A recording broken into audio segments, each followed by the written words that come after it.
The Indians are in Boston this week for a big series with the Red Sox, and it's a big series just because the Indians are finally playing a really good team.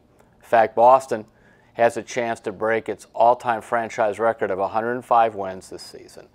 And the Red Sox clearly are playing, an elite level of baseball. The Indians, by the way, as usually happens with Terry Francona's teams, since the All-Star break, playing much better than they did in the first half. So when they went into Boston Monday night, they were 19-9 in the second half of the season and getting ready for this series. Now, a couple things came to mind. This past weekend, when the Indians were honoring Jim-Thome, several of the players from the 90s were there, including Carlos Baerga, Paul Sorrento, Chad Oj, Kenny Lofton, and of course Thome was the center of attention going to the Hall of Fame.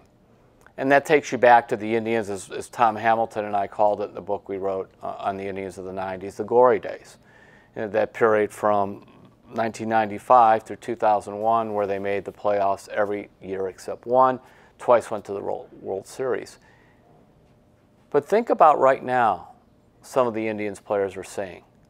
Jose Ramirez is just as good a season as he's having right now, would basically fit right in with that group in the 90s. Francisco Lindor, same thing. How about Michael Brantley? It might have been a little tough for Michael to break into that outfield with Manny Ramirez, Kenny Lofton, and Albert Bell. But once Bell left after the 96 season, certainly Brantley would have been a guy that really would have, boy, he would have looked like just like one of those great Indians players of the 90s.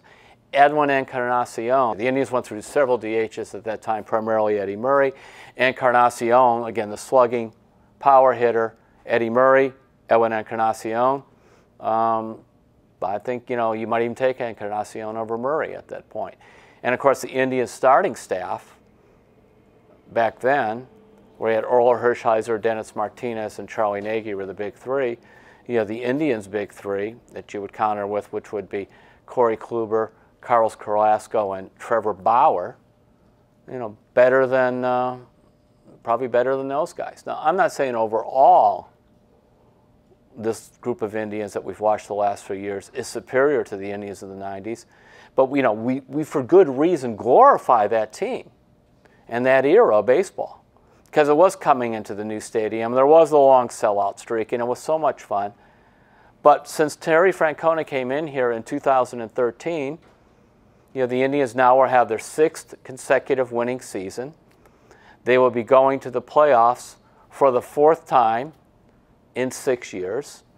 And I will argue 2019 looks very good for them going into the playoffs again because the Central Division is weak. And don't kid yourself, many of those Indians teams of the 90s played in a very weak Central Division too. So I guess my point is we see the Indians and Red Sox squaring off this week. It's kind of a glory days series reminding us that, yeah, there was great baseball in the past, but we're watching some great baseball in Cleveland right now.